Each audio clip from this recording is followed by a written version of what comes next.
Hi everyone, welcome back to the second week of the GloKnoCo project. So I'm Mark Doidge and I'm going to be giving you a short talk on what you'll be doing in your second seminar, so the middle part of next week's course on the 28th of April 2021.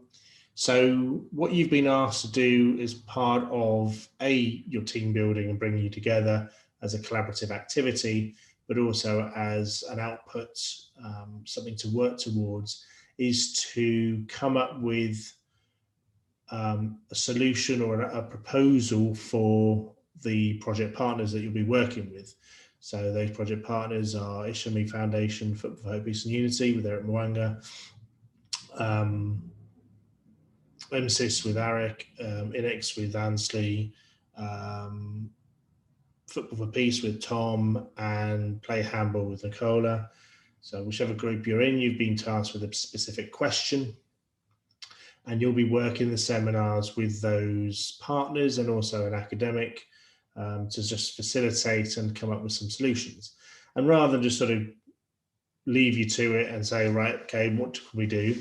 The next 2 weeks, we're just going to give you some analytical tools to help you develop your ideas and your strategies and an approach, and also to help you learn a little bit about the organization that you're working with. And this week, what we're going to be asking you to do is cut something called a SWOT analysis. So I'm going to share my screen, and what you'll be seeing, and we'll provide this for you next week, is we'll be providing you with this template. So very briefly, a SWOT analysis is an acronym, so SWOT, which stands for strengths, weaknesses, opportunities, and threats. And I've put in some little questions here. You can come up with your own. And what you'll be doing is asking the project partner that you're working with these questions, but also working through and thinking about, okay, what are other issues that may be impacting? So, for example, with strengths, it's about asking the organization or yourself. This is also quite a useful tool for yourself to analyze and reflect upon what you are doing, but also as an organization, what you're doing or working with and are interested in. And I think one of the key things to think about here is about being honest. It's about recognizing, particularly on the weaknesses and the threats, it's being honest to go, right, okay, what are we doing wrong or badly, and how can we correct them? But equally, it's about being honest about your strengths and opportunities, because sometimes giving yourself praise and recognition for what you do well actually allows you to process and build on that, rather than just assuming that it's just the same as everyone else. So strengths, for example, is thinking about what you do well or the organization does well, what resources can be drawn upon, what unique resources in particular. And this isn't just about, I think, particularly in relation to what you do well, isn't just about what you do well. For example, if you are a soft drink manufacturer and you want to say, well, we make good soft drinks, there's also potentially all of your competitors also make good soft drinks. That's not necessarily unique and a selling point. So you have to really drill down and be precise. Okay, what is it about your soft drink that you do well? Could it be production or cost or something like that? Yeah, and also, what do others see as your strengths? Sometimes being reflective is about looking back in on yourself and go, okay, how do other people see me or see this organization? And recognizing these key aspects is an important part of how you can build on what you need to do and what is required. And in contrast, this is also the weaknesses. What can be improved? What do you not do so well? Are there any resources that you're lacking, for example? But also being that reflective and looking back in, what do other people see as your weaknesses? And what we'll be asking you to do in the session next week is basically just answer these questions, working as a team, start filling them in. I'll provide this as a template for you next week. And then the other two are opportunities and threats. So again, what opportunities are open to you? What trends can you take advantage of? So if you're recognizing something happening in a particular sector, or happening in society or in politics, there's something that you can recognize and take advantage of that. And also, how can you turn those strengths, so linking back up to what you've done already, how can you turn them into opportunities? And lastly, there's threats. What threats can harm you? What is the competition doing? But also, what threats do our weaknesses expose us to? And by recognizing these different sections, what we can see is that strengths and weaknesses are often quite internal. They're focused on the individual or on the organization, whereas the opportunities and threats occur from outside of the organization or the individual. So in some cases, it's an internal, external piece of analysis. And this is just a tool. It's not a perfect tool. There's clearly lots of things that we don't necessarily consider.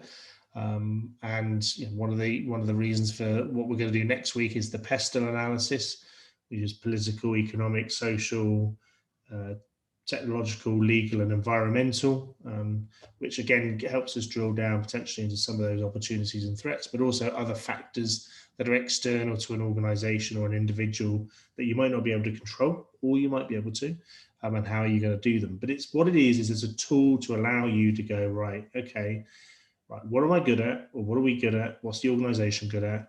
What are we not so good at? But that also allows you to open up and say, right, okay, what do we need to do? What gaps are there? What skill development might need to be done? And equally recognizing the external factors of opportunities and threats. So a good example might be something like the Olympic Games. So just to work through an example with you here, what the Olympics has is a unique brand. It happens every 4 years. It is almost become part of the sporting calendar. They can draw on a wealth of resources from governments, from sponsors, from economic aspects to political aspects. And other people would see the Olympics potentially the strength of, in terms of maybe even uniting people or bringing people together. But then equally, what's the weaknesses of the Olympics? It's only every 4 years. It is an external body and maybe doesn't necessarily have the political connections that it might want in some places. It's not necessarily based in a particular area, even though it's based in Switzerland. It doesn't have the event in Switzerland. It's reliant on host cities to host a games. And other people might see your weaknesses as how think about how you might see the Olympics potentially in a weakness term. The opportunities, television, new social media might be ways of thinking about how the Olympics can sell itself, and trends.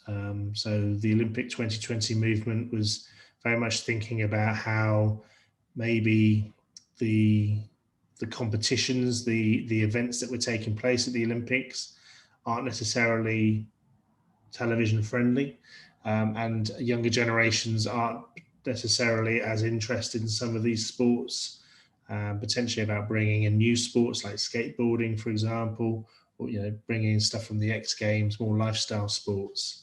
So there's opportunities there, new trends, more that people are aware of. And the threats. Well, COVID is clearly a threat. The Olympics was due to take place in Tokyo last year, and it's now this year. What else can they do? But the threats is also threats to movement of people, threats from a pandemic. Threats, when we talk about the Olympics, there's often other threats that might be sort of terrorist or security threats, which is something that they've worked on over the years. And also, what's the competition? Well, the competition might have been the X Games or other types of sporting event that actually appeals to people on a more regular basis than the Olympics does. But that's just an example, and obviously you can go down into more detail.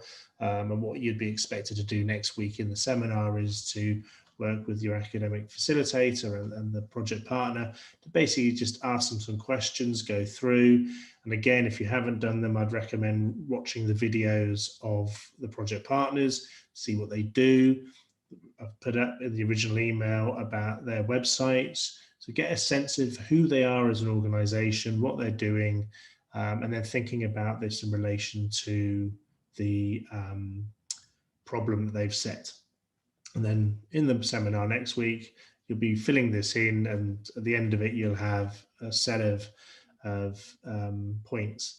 And potentially then what we'll be doing is reordering them and identifying what are the key strengths, the big weaknesses, the big key opportunities and threats.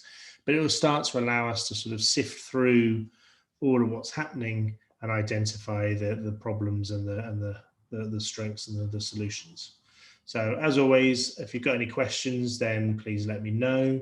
Happy to have a conversation or an email. But if not, then we can pick it up in the course next week. Many thanks. See you next week. Cheers. Bye.